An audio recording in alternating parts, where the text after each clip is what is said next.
आपके प्यारे comments, feedback and demands पे I am back again just to help in biology also. तो as we all know कि 21 को हमारा पेपर है, 14 को होली है, तो अगर आप होली खेल रहे हैं तो उसको तो छोड़ दीजिए।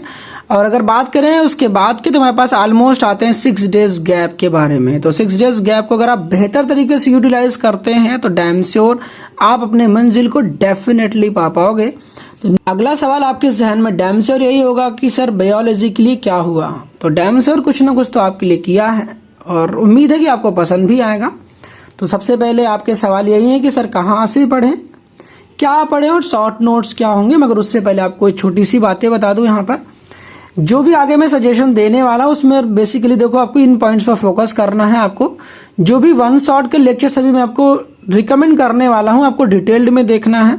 उसके शॉर्ट नोट्स वगैरह टेलीग्राम पे आपको मिल जाएंगे, उसके की पॉइंट्स वगैरह आपको अच्छे से रिवाइज करने, और जो भी आप पढ़ते हैं उसको रिवाइज करना है, बार बार पढ़ना है। बिकॉज अगर आप रिवाइज नहीं करोगे तो फिर भाई साहब कुछ नहीं होगा। Because we have only 6 days और आपने पहले कितना पढ़ा है कितना नहीं पढ़ा I don't know, but yes कि 6 डेज है। जो भी आप पढ़ते हैं उस लेक्चर्स के थ्रू आपको उसको मल्टीपल टाइम रिवाइज करना है। बिकॉज रिवीजन रिवीजन रिवीजन जितना ज्यादा आप करेंगे उतना ज्यादा आप बायोलॉजी को अच्छे से आप दिमाग में रख पाएंगे।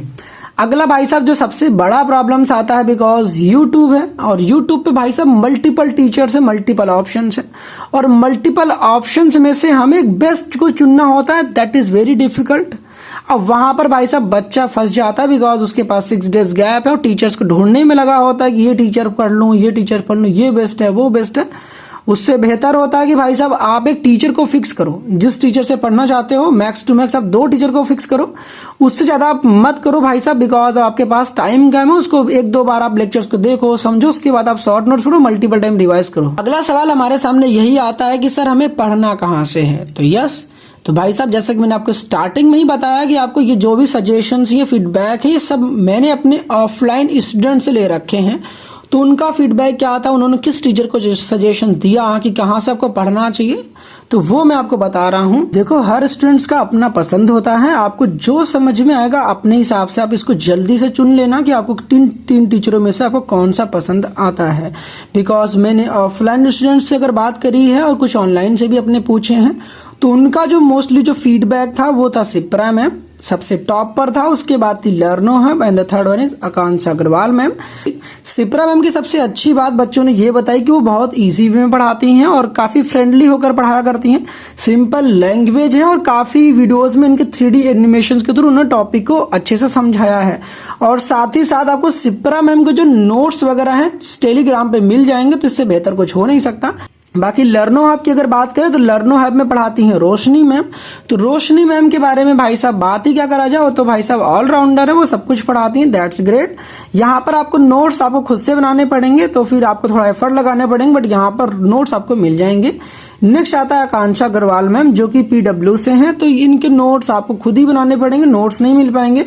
नोट्स आपको जो मिलने वाले हैं भाई साहब सिप्रा मैम के मिल जाएंगे, तो आप इजिली इसको एक्सेस कर सकते हो।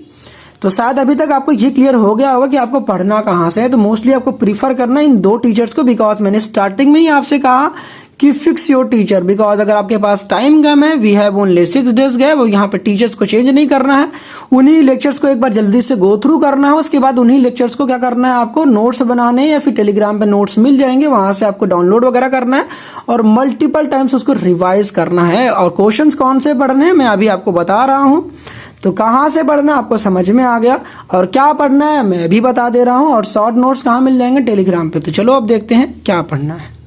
आप कोई भी चैप्टर्स पढ़ रहे हो आपका सारा फोकस होना चाहिए DDG पर। दैट मीन्स आपका सारा फोकस होना चाहिए डेफिनेशंस, डायग्राम एंड ग्राफ पर, बिकॉज इस पर बेस्ड क्वेश्चन डैम श्योर आते ही आते, तो आपका सारा फोकस इस पर डेफिनेटली होना चाहिए। ये जो मैंने आपको सारे टॉपिक्स बता रखे ये वो टॉपिक्स है जो कि भाई साहब आपको शॉर्ट क्वेश्चंस बना करते हैं। तो स्टार्टिंग वाले जो मैंने यहाँ पर टॉपिक्स लिख रखे हैं इनसे आपको शॉर्ट क्वेश्चन बना करते हैं।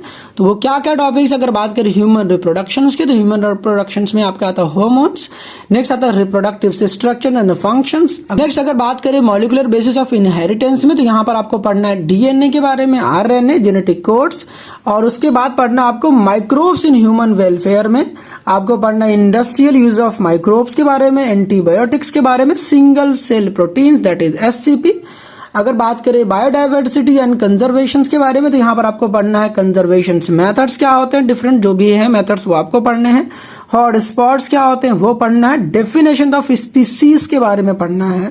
अगर बात करें इकोसिस्टम्स में, इकोसिस्टम में आपको पढ़ना है पिरामिड के टाइप्स, अपराइट क्या होते हैं, इन्वर्टेड क्या होते हैं, सारी आपको पढ़नी है। और उसके बाद आता है प्रोडक्टिविटी के बारे में। येलो वाला पार्ट आपको रिप्रेजेंट कर रहा था कि भाई साहब ये एमसीक्यू और 1 मार्कर क्वेश्चन के लिए ज्यादा बेनिफिशियल थे। नेक्स्ट आता है कि भाई साहब 2 मार्कर, और उसके बाद आता है लॉन्ग क्वेश्चन के लिए जो बेनिफिशियल होंगे उसको मैंने ग्रीन से रिप्रेजेंट कर रखा, वो क्या होंगे अभी बताता हूं सारे। तो यहाँ पर अगर बात करें sexual reproduction in flowering in plants, तो भाई साहब यहाँ पर पढ़ना डबल फर्टिलाइजेशन, तो उसके बाद एंडोस्पर्म फॉर्म और principle of inheritance and variation में बात करें तो यहाँ पर आपको blood group, sex determination and Mendel ratios के बारे में आपको अच्छे से पढ़ना है। नेक्स्ट हमारे सामने आता है इवोल्यूशन में। इवोल्यूशन में आपको पढ़ना हार्डी वेनबर्ग इक्वेशन। तो इस पर सुना है कि भाई साहब बहुत क्वेश्चन आया करते हैं, छोटे मोटे क्वेश्चन यहाँ से बनते ही बनते हैं, तो इसको बिल्कुल छोड़ नहीं सकते आप। ह्यूमन हेल्थ एंड डिजीजेस के बारे में, तो एड्स के बारे में पढ़ना, कैंसर, वैक्सीन और इम्यूनिटी वगैरह क्या होती है इसके बारे में पढ़ना। जो टॉपिक्स बता रखे हैं उसको भाई साहब डैम से और आपको पढ़ के जाने ही जाने हैं, और बाकी तो डिटेल में आपको बताया एक बार पढ़ना है और इन टॉपिक्स पे ज्यादा फोकस करनी है। अगर बात करें बायोटेक एप्लीकेशंस के बारे में, तो यहाँ पर आता है बीटी कॉटन, आरएनए इंटरफेरेंस क्या होती है, जीन थेरेपी क्या होती है। अगर बात करूं लॉन्ग क्वेश्चन के पर्सपेक्टिव से जिसको हर बच्चा करना चाहता, तो भाई साहब ये रहे कुछ क्वेश्चंस, भाई साहब इनको बिल्कुल आप छोड़ नहीं सकते, उसको डैम श्योर करना ही करना है। That is RDT, recombinant DNA technology, PCR, menstrual cycle, this is very very important, BT cotton, gene therapy, RNA interference, food web chain. Dihybrid cross में आपको लॉज एंड डेविएशन पे focus करना है। उसके बाद आता है गैमेटोजेनेसिस, यहाँ पर transcription, genetic disorder, DNA replication. Next हमारे सामने आता है ART, that is assisted reproductive technology. Darwin theory क्या होती है, अडैप्टिव रेडिएशंस क्या होता है, रॉड क्या होता है, क्लोनिंग क्या होती है। ये सारे ही क्वेश्चंस आपको मल्टीपल टाइम्स आपको पढ़ने हैं, रिकॉल करने हैं, और सारे क्वेश्चन तो आपने डैम से और देख ही लिए। एट दी एंड मैं आपसे बस इतना कहना चाहता हूं कि आपको अपनी हिम्मत नहीं हारनी है, आखिर दम तक आपको लगे रहना है। डेफिनेटली आपका पेपर अच्छा जाएगा, और जो कुछ मैंने बता दिया उसको सिक्वेंसली भाई साहब फॉलो करो डैम से, और रिजल्ट ना ऐसा होगा ही नहीं। आपको अपने टाइम को यूटिलाइज करना है, टीचर्स को बदलना नहीं है, लेक्चर्स को थोड़ा स्पीड अप करके जल्दी जल्दी देखना है, और नोट्स को मल्टीपल टाइम रिवाइज करना है। और एट दी एंड मैं आपसे बस इतना कहना चाहूंगा कि आप खुद से बोलो ये मेरे साथ कि मेरी मंजिल मेरे करीब है, मुझे एहसास है, घमंड नहीं है मुझे, मेरे हौसलों पर विश्वास है। और आखिर एट दी एंड मैं आपसे बस इतना कहना चाहता हूं कि हिम्मत मत हारना, सब कुछ संभव है, आपके अच्छे मार्क्स आएंगे, डेफिनेटली पेपर आसान आएगा। जो कुछ बताया है उसको मल्टीपल टाइम रिवाइज करना, टीचर्स मत बदलना, स्पीड को थोड़ा सा फास्ट अप कर लेना, और बार बार देखना, मल्टीपल टाइम रिवाइज करना, डैम से पेपर बिल्कुल अच्छा जाएगा। और थैंक यू, आपने इतना सारा प्यार दिया, और याद रखना कि मैं आपके पेपर के साथ भी हूँ, पेपर के बाद भी हूँ। आपको जो भी आपकी जरूरत पड़ेगी आप डेफिनेटली मेरे को बताना, डेफिनेटली मैं आपकी हेल्प करने वाला हूँ। आपको सीयूईटी के पेपर में क्या पढ़ना है क्या नहीं पढ़ना, कहाँ पर प्रॉब्लम्स आ रही है, करियर सिलेक्शन में कुछ भी आप बता देना मेरे को, डेफिनेटली मैं हेल्प करने वाला हूँ। आपने इतना सारा प्यार दिया उसके लिए again thank you so much. मिलते हैं किसी नेक्स्ट वीडियो के साथ। टिल